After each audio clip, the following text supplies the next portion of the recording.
I am way too sober for this film.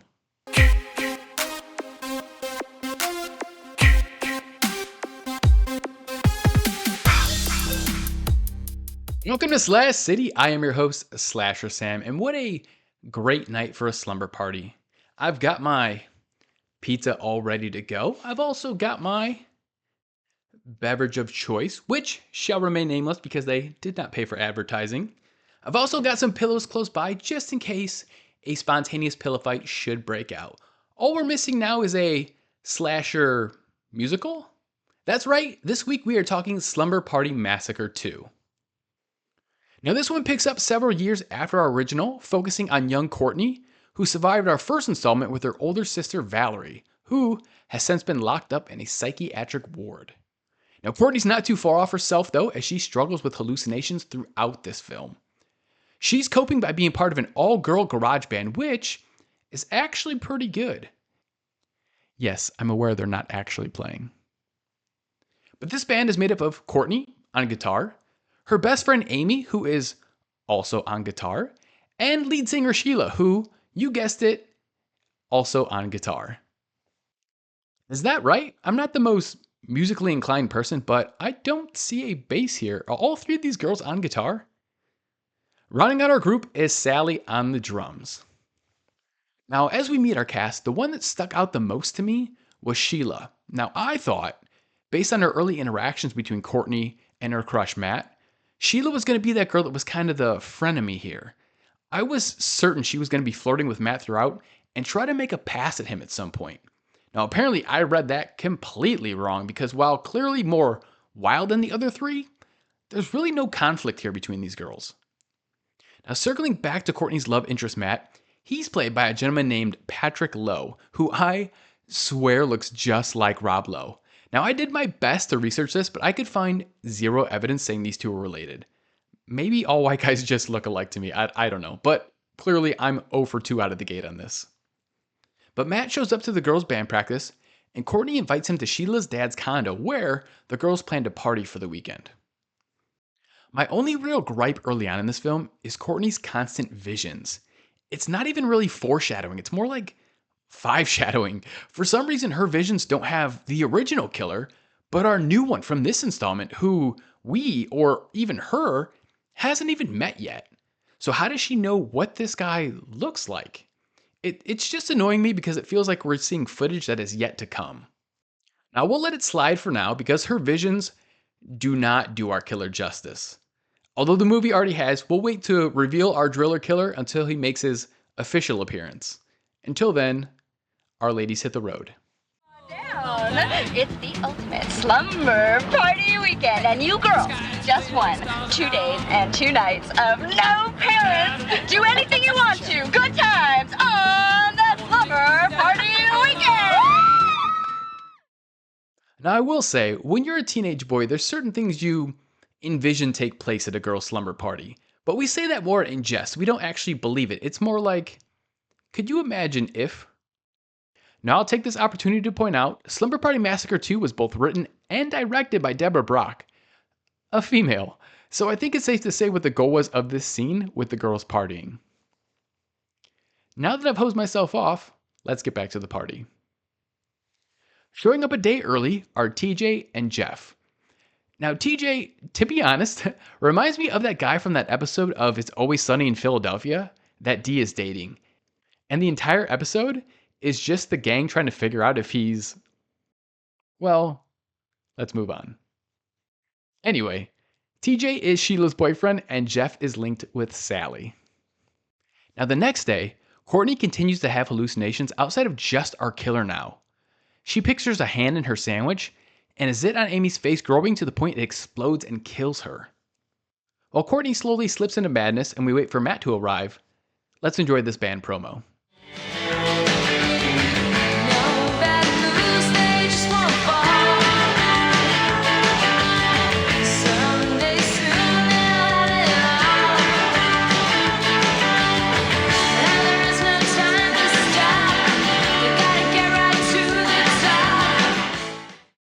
Matt now arrives at the party and celebrates Courtney's birthday 16 candle style.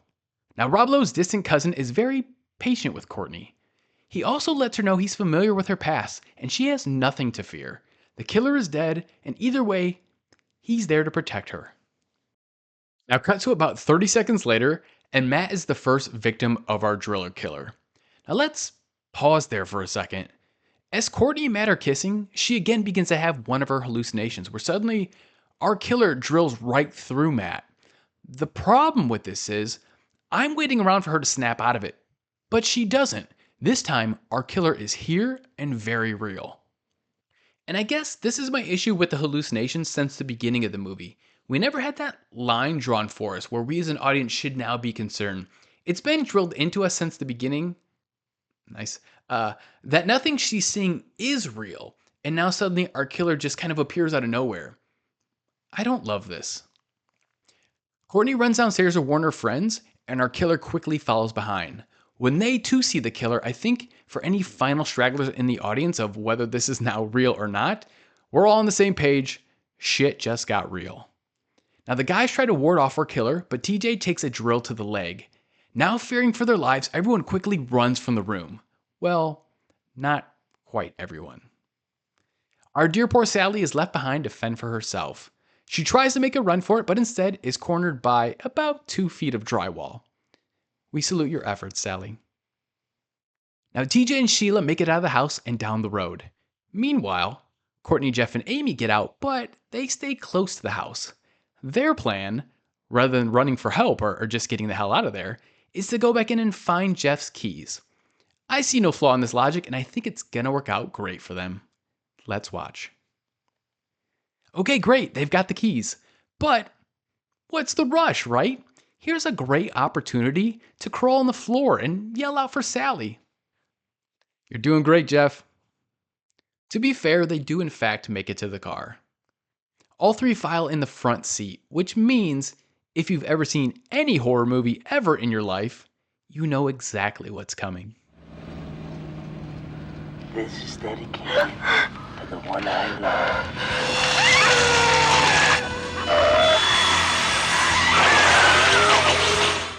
Now Sheila and TJ do make a valiant effort on their end. They're down the road and do find a neighbor's house in hopes that they could save them. They bang on the door, but before anyone answers, our driller killer shows up to finish off our slow friend TJ. Now, I'm not going to hate on the guitar drill.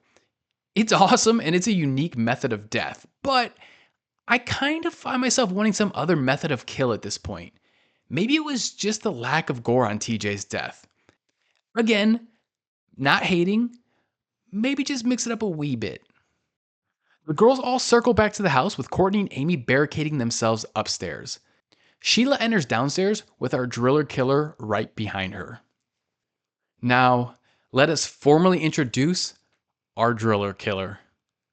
Now, Adonis Illich plays the role of our rock and roll slasher, and I have to say, I have never, in all my years of movie watching, seen an actor enjoy their role as much as this man. He absolutely loses himself in this role and is having the time of his life. I can't help but wonder what his family thinks of this movie, though, and I say that because Mr. Illich's dad is the founder of Little Caesars Pizza and a billionaire. Did the family love this role for their wild child, or do they wish they could just scrub it from the face of the earth? Either way, he's just so much damn fun and really the bright spot in an otherwise dull, slowly developing slasher. And keep in mind, all of the kills that happen in this movie happen fast and furious in about the last 20 to 25 minutes. Let's enjoy the rest of his performance. Well, I will rock you in the cradle till you scream for more, baby. Tell me what you waiting for. And while our deranged killer finishes off Sheila, Courtney and Amy make a run for it over the rooftops. Our driller killer is hot on their trail as he performs a wicked solo in the moonlight. Working their way through new construction and condo frames, Amy trips and tumbles over the edge. Grabbing the side and hanging on for dear life, Courtney tries to pull her up, but our slasher is there to swipe at her with his drill, causing Amy to drop and come crashing down on the pavement below. We've now got our final chase and performance between Courtney and our madman, who also always has time for a quick smoke.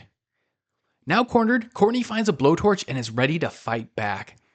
Oddly enough, our killer, welcomes it, and rather than burning him, he just is instantly engulfed in flames and launches off the rooftop of the condo. Which still makes me wonder just how real he is. Throughout the entire film, I kept asking myself if this was all just a hallucination.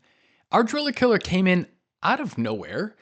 He knew Courtney's name, and he seems to be like somewhat transparent when he goes up in flames. When the paramedics arrive, we find Amy still alive, and as she's being carried away, she lets out the laugh of our killer. Courtney awakes back in bed next to Matt again, leaving me questioning what the heck just happened. She leans in to kiss Matt, and he transforms into our driller killer. Now Courtney awakes again, but this time in an asylum, bringing to an end one of the more baffling slashers I've witnessed. Was he real? Was she crazy the whole time? Well, at the end of the day, I think it's up for the audience to decide that one. Slumber Party Massacre II is, well, it is. It's getting late and our slumber party's coming to an end. Don't forget to follow me on Twitter at /_city, /hit the subscribe button, and rock on /citizens. Good night. Well, I'm an inch off the ground, the speakers all around, baby. Baby, do you like my sound? Let's